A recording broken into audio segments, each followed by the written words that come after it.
माझे वाचे गोड नाम विठोबाचे.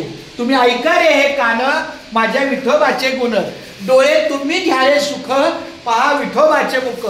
मनात येते धाव घेई राहे विठ्ठलाच्या पायी. तुका म्हणे माझ्या जीवा नको सोडू या केशवा.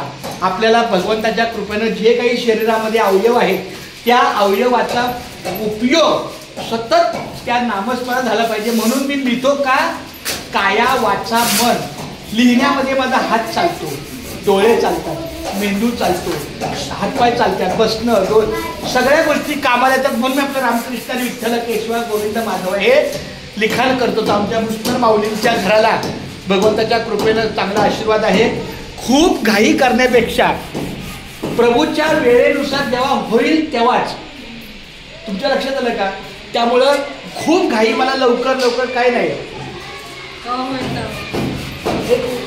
चित्ती समाधानी असावे. हा नाही त्याचं काय वाक्य आहे? चित्त असल्यावर समाधान. तर समाधान पाहिजे तोच. आणि सतत सतत सतत घाई नको का सावकाश होऊ पण थेट होईल. थोडं लेट होईल पण थेट. बोला बोला बोला. लेट होईल पण थेट होईल. लेट होईल बर थेट. खायचा बास. लेट होईल पण थेट होईल. हा चालतंय. रामकृष्ण आहे.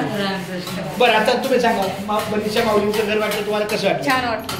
मस्त एक नंबर. मग आता हे चहा बिस्किट कधी द्यायला पाहिजे? आता म्हणलं ना वरण भात ठेवलंय का काय? तुम्ही चहा दिला हा मग हिंदी वरण नाही नाही मी पेढे पण दिले ना. दिले का? पेढे नाही भेटले तुम्हाला? नाही तुम्हाला गोडवाय नाही. पेढे नाही पेढे जरा गोडवाय. बरं हा तुम्ही मनीषा माऊलीच्या घरी आला कसं वाटलं तुम्हाला? मस्त. घर कसं आहे? असे 4 घरे यांची होणार. दोन्ही पोरांचेच देवदेव लाखाचे. हा तुम्हाला तुमचं आता लाजा लागल्या की आता काय काय पाहिजे सगळ्या लागायला.